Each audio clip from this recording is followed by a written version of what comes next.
आजच्या भागामध्ये आपण पाहणार आहोत की इकडे आता सगळेजण घरामध्ये पूजेची तयारी करत असतात। ते सिद्धू आणि भावना पूजेला बसणार असतात। तर आजी आता मुद्दामून सिद्धूला म्हणत असते की काय मग आता तुला असंच म्हणायचं असेल ना की तुझ्या बायकोला तुला पूजेला बसवता येणार नाही काय आहे ना। मला तर असं वाटतं ना की आपल्या सासवडमध्ये आपल्या घरात ना फक्त एकच याची भावना ती प्रेग्नंट आहे आणि काय ते तिचं कौतुक। मग आता सिद्धू म्हणत असतो की नाही गा आजी, आजची पूजा ना हिच्यासाठीच आहे। तर दुसरीकडे दुसरे गुरुजीसुद्धा आलेले असतात आणि मग त्या गुरुजींना आल्यानंतर विचारलं जातं की तुम्ही का आलात। त्यावर ते गुरुजी म्हणतात की मला पूजा घालण्यासाठी बोलवलंय म्हणूनच मी आलोय। मग आता पूजा घालण्यासाठी कोणी बोलवलंय असंही विचारलं जातं आणि मग तेव्हाच ना नीलांबरी तिथे येते आणि नीलांबरी म्हणते की मीच बोलवलं आहे त्यांना। काय झालं, तुम्हा लोकांना काही प्रॉब्लेम आहे का असंही आता विचारलं जातं।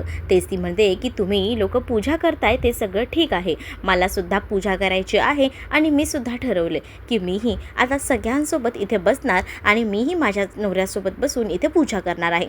मग ती 2 का घालायला लागू दे घरात पूजा तरीही चालेल। मग आता घरात अक्षरशः 2 हवन पूजा घालायच्या ह्या ठरवलेल्या असतात। तेव्हाच ना संपतराव चिडत असतात। संपतरावांना आता फक्त एवढंच वाटत असतं की भावनाने ही निवडणूक जिंकून यायला हवी। दुसरीकडे जानूने मुद्दामून टेबलवर ठेवलेले बास जे आहेत म्हणजेच फ्लॉवर पॉट हे दोन्ही बदलून ठेवलेले असतात आणि जेव्हा जयंत उठतो तेव्हा जयंतला ती मुद्दामून गुड मॉर्निंग वगैरे एकदम प्रेमात बोलत असते। तेव्हा जयंत तिच्याकडे येतो आणि जयंत तिला म्हणत असतो की काय चाललंय जानू तुझं। मग जानू मला कळत नाही, माझं घड्याळ इथं ठेवलं होतं तेही गायब आहे आणि हे बास हे सुद्धा कुठे गेलेत। तर इकडे आरतीसोबत आता सगळीजण व्हिडिओ कॉलवर बोलत असतात। तर लक्ष्मी सांगत असते आरतीला लवकरात लवकर तिकडनं काय ते शिक आणि ये ग, आम्ही तुला खूप आठवण करतोय। मग आता आरतीचा फोन ठेवल्यानंतर प्रत्येकजण ना आपापल्या कामाला लागतात।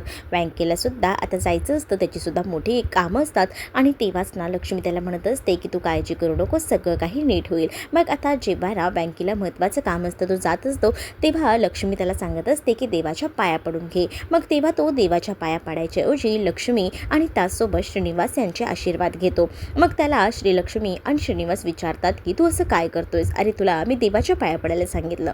तेव्हाच ना लक्ष्मीला बँकी म्हणत असतो की माझ्यासाठी खरं दैवत तर तुम्हीच आहात, माझे आई बाबा। आणि असं बोलून तर दोघांचेही आशीर्वाद तो आता घेतो। त्यामुळे लक्ष्मी आणि श्रीनिवास यांना अगदीच ना भरून आलेलं असतं। एक जो आपला पोटचा मुलगा आहे, जो आपल्याला किंमतही देत नाही, आपल्याला विचारतही नाही, आपला दत्तक मुलगा आपल्यासाठी एवढं सगळं करतो। वीणाने सुद्धा जाताना त्याला ऑल द बेस्ट केलेलं असतं। जानू आता इथे येते आणि जयंतला म्हणत असते की हे घ्या जयंत सर तुमच्यासाठी कॉफी। तेव्हाच ना आता जयंतला ती म्हणते की काय झालंय, तुम्ही का असं दिसताय। तेव्हा जयंत म्हणतो की मला एक कळत नाही, मी इथे हा बास ठेवला होता, हे चेंज कसे काय झाले।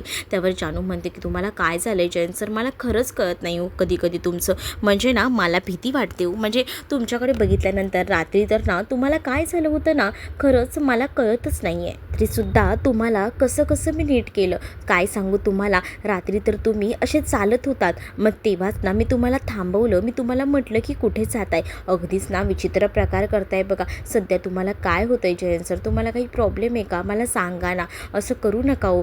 कारण ना मला कधी कधी असं वाटतं की तुमच्या डोक्यावर काही परिणाम झाले का, तुम्हाला बेड लागले का, असं कुठेतरी वाटत राहतं मला मनामध्ये। मग मी तरीसुद्धा विचार करते की जाऊ दे, काहीतरी वेगळं घडतंय, पण मी स्वतःला सावरून घ्यायचा प्रयत्न करते। पण सर काय होतंय तुम्हाला, एकदा माझ्यासोबत बोला म्हणजे सगळ्या गोष्टी कळतील, सांगा ना मला काही घडतंय का, असंही आता ती विचारत असते। आणि जेव्हा ती हे सगळं काही बोलत असते ना तेव्हाच कडे जयंत खूप मोठ्या धक्क्यामध्ये असतो। तर दुसरीकडे पाहायला मिळत असतं की आता इथे हवन पूजा सुरू असते। त्याच वेळेला इकडे मात्र जी सिद्धू आणि भावना असतात ना त्यांचा हवन खूप चांगल्या मनाने ते लोक करत असतात, त्यामुळे तो हवन चांगलाच पेट धरलेला असतो त्याने। आणि मग आता तो हवन विधी सुरू होतात आणि इकडे मात्र आता दुसरीकडे पाहायला मिळत असतं की जेव्हा जी नीलांबरी आहे ती सुद्धा तिचा हवन चालू करायचा प्रयत्न करत असते, पण तिच्या हवनला काही पेटच लागत नसतो, तिचं हवन पेटतच नसतं आणि त्यामुळे आता नीलांबरीला पुन्हा एकदा टोमणे मिळतात।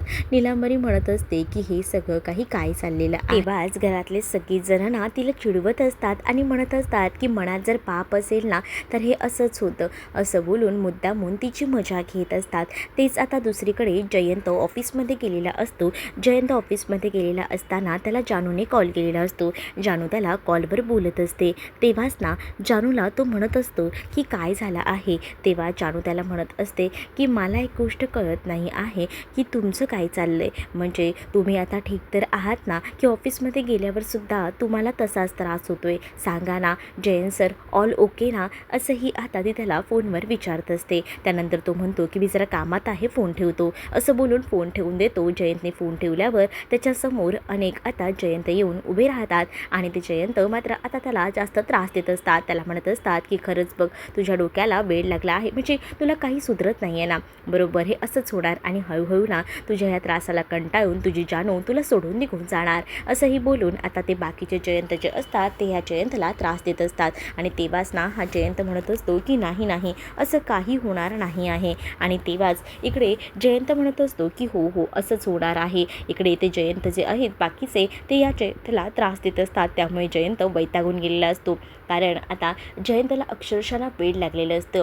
त्याला स्वतःला समजत नसतं की त्याने काय करावं ते आणि त्यामुळेच ना तो एका वेगळ्याच टेन्शनमध्ये अडकलेला असतो. त्याला हे सुद्धा सांगितलं जातं की तुला वेड लागल्यामुळे तुझी जानू तुला सोडून जाणार आहे. तुझ्यासोबत आता कोणी नसणार, मग तू एकटा पडणार असंही आता या जयंतला सांगितलं जातं. त्याच वेळेला जयंत एका कोपऱ्यामध्ये बसतो आणि एका कोपऱ्यामध्ये बसून खूप जास्त आरडाओरडा करू लागतो. त्याला रडायला येत असतं. त्याला समजत नसतं की काय करावं. तो आता खूपच जास्त रडू लागतो आणि मग काय तू असंच करणार ना, तुला अजून काय येतं. मग आता बाकीचे जयंत जे आहेत ना ते त्यांच्या समोरून निघून जातात आणि जो रिअल जयंत आहे तो मात्र तिथे बसतो कोपऱ्यामध्ये आणि तो रडत असतो. नाही माझी जानू मला सोडून जाणार नाही आणि स्वतःला सावरायचा प्रयत्न करत असतो. तेच आता दुसरीकडे इकडे कामं चालू असतात लक्ष्मीची नेहमीप्रमाणे आणि जेव्हा लक्ष्मीची नेहमीप्रमाणे आता कामं सुरू असतात ना तेव्हाच ना इकडे आता बँकीचा व्हिडिओ कॉल येतो. बँकीचा जसा व्हिडिओ कॉल येतो ना तसा आता बँकी जो आहे तो आता सांगत असतो की इथलं माझं काम योग्य चाललेलं आहे आणि आता मी ठरवले बाबांकडनंच एखादी सायकल घ्यायची बाबांच्या कंपनीतून. मग आता लक्ष्मीसुद्धा खुश असते. लक्ष्मी विचार करते आणि देवाकडे पाया पडत म्हणत असते की आता ना आम्हाला बरं वाटतंय, सगळं एकदाचं मार्गी लागले, म्हणजे ह्यांचंही काम मार्गी लागले आणि माझंही. असं बोलून ती आता पाया पडत असते. तेच इकडे जे काही विधी होत असतात तेव्हा ना हवनकुंडामध्ये काही झालं तरी आग लागत असते. तेव्हा आता डिझेल बाहेरून आणलेलं असतं या नीलांबरीने आणि अक्षरशः त्या लाकडांवर तिनं डिझेल ओतलेलं असतं आणि हे सगळं जेव्हा ती करते ना तेव्हा आग ना खूप अशी प्रचंड पेट घेते. खूप जास्त आग लागल्यामुळे इकडे वेगळाच प्रसंग घडलेला असतो. भावना सिद्धूसुद्धा घाबरलेले असतात. तर तिथे असणारे सगळेजण कुटुंबातील नीलांबरीवर ओरडतात आणि ही कोणती पद्धत झाली आहे हे सगळं करण्याची, असं बोलून तिला आता ओरडू लागतात. तेव्हाच तिथे गुरुजी असतात ना तेही म्हणतात की तुम्ही तर ना हवनकुंडामध्ये डिझेल टाकून खूप चुकीचं काम केलेलं आहे. असं असेल तर मी काही पूजा वगैरे करणार नाही हेही आता सांगून टाकलेलं असतं. हे जेव्हा आता म्हटलं जातं ना तेव्हा मात्र आता इकडे असणाऱ्या नीलांबरीला काही फरक पडत नसतो. तेच दुसरीकडे आता वँकी आणि जयंत हे समोरासमोर आलेले असतात. तर एवढे दिवस जयंतने आणि त्याचसोबत जे काही श्रीनिवासने सत्य लपवून ठेवलं होतं इन्व्हेस्टिंगचं, म्हणजे इन्व्हेस्टर जो होता तो जयंत होता, हे सत्य आता बँकेला सुद्धा समजलेलं होतं. त्यामुळे बँकी जो आहे तो आता बघत होता आणि जेव्हा बँकेत तिथे होता बँकेला तो गय वगैरे मिळतो आणि असं दाखवत असतो की मी तुझ्या पाठीशी आहे. तेच दुसरीकडे आता सगळीजणं बसलेली असतात आणि एकत्रच बसलेली असताना आता टी व्हीवरच्या बातम्या बघत असतात. कारण टी व्हीवर काय बातम्या दाखवत आहेत ना याकडे सगळ्यांचं लक्ष असतं आणि तेव्हाच ना टी व्हीवर बातम्या दाखवणार असतात. नीलांबरी म्हणत असते की बघा ना आता मीच जिंकते की नाही. मग तेव्हाच तुमच्या सगळ्यांची तोंड मला पाहायची आहेत, तेव्हा तुम्हाला काय वाटतं आणि काय नाही ते, असं बोलून ती आता मजा घेत असते. तेच आता जानू ज्यूसचा ग्लास घेऊन आलेली असते आणि ज्यूसचा ग्लास घेऊन जेव्हा ती येते रूममध्ये तेव्हा समोर असलेलं ते फाशीचा दोर लटकलेला पाहते आणि तेव्हा तर तिला धक्काच बसतो. कारण तिच्या आता पायाखालची जमीन सरकलेली असते. कधीही तिने विचार केला नव्हता की या सगळ्या गोष्टी अशा घडतील. ते सगळं खरं तर तिनेच केलेलं होतं, पण ती मुद्दामून ना या जयंतसमोर नाटक करत होती. तेच आता दुसरीकडे पाहायला मिळत असतं की इकडे आता जयंतला ती म्हणत असती की जयंत सर तुम्हाला काय होतं होतंय, तुम्हाला त्रास होतोय का कसला तर सांगा मला, मी आहे तुमच्यासोबत असं बोलून आता मात्र ती शांत करायचा प्रयत्न आता ती करत असते. तेव्हाच ना मला एवढंही सांगते की जयंत सर तुम्हाला त्रास होतोय मला कळतंय, पण हे असं जीव वगैरे देऊ नका हो, मी आहे हो तुमच्यासोबत कायम असं बोलून ती आता त्याला शांत करण्याचा प्रयत्न करते. पण हे सगळे डाव ना खरं तर जानूचेच असतात. जानूला एवढ्या दिवसांचा सगळा बदला ना अशा पद्धतीने का होईना घ्यायचा असतो. सगळ्यांचंच लक्ष टीव्हीकडे असतं. भावना जिंकणार यावर पूर्ण कॉन्फिडन्स सिद्धूला असतो. आता बातम्या दाखवल्या जात असतात की आतापर्यंत मतमोजणी होत आलेली आहे आणि त्यामुळेच आता संपतरावांच्या दोन्ही सुना या निवडणुकीसाठी उभा राहिलेल्या आहेत. त्याच्यातली एक सून जी आहे थोरली सून ती म्हणजे नीलांबरी गाडे पाटील यांचा विजय झाला आहे असं देखील आता म्हटलं जातं. आणि जेव्हा ही घोषणा केली जाते तेव्हा मात्र नीलांबरी उड्या मारू लागते. पण घरात मात्र सगळ्यांनाच टेन्शन आलेलं असतं की नीलांबरी कशी जिंकू शकते. त्यावर भावनाला सुद्धा ती चिडवायला जाते आणि भावनाला म्हणत असते, तू तर मला सांगत होतीस ना की ही निवडणूक तू जिंकणार, बघितलंस ना शेवटी तू निवडणूक हरलीसच. त्याच वेळेला आता जानू इकडे असणाऱ्या जयंतला मांडीवर घेऊन झोपवत असते आणि मनात मात्र हजारो विचार सुरू असतात. तिने ठरवलेलं असतं की काही झालं ना तरी सुद्धा ह्याला मी असंच नाचवणार, ह्याला असाच त्रास देणार, कारण आतापर्यंत ह्याने मला त्रास दिला ना त्या सगळ्याचा बदला मी घेणार. तेच आता नीलांबरीने मुद्दामूनच ना स्वतःच्या गळ्यात हार वगैरे घातलेले असतात आणि बाहेरून ती वाजवत आलेली असते आणि म्हणत असते की आता काय झालं, आता मी जिंकली तर तुम्हा सगळ्यांना या सगळ्याचा त्रास होतोय का. तेच भावना जिंकली असती तर मोठा तांडव केला असता तुम्ही सगळ्यांनी मिळून, मग आता तुम्हाला काय त्रास होतोय का मी जिंकले तर, असं बोलून ती मुद्दामून घरात कांगावा करू लागते. तर तुम्हाला हा भाग कसा वाटला हे नक्कीच मला कमेंटमध्ये सांगा. अशाच अपडेटसाठी चॅनलला सबस्क्राईब करा.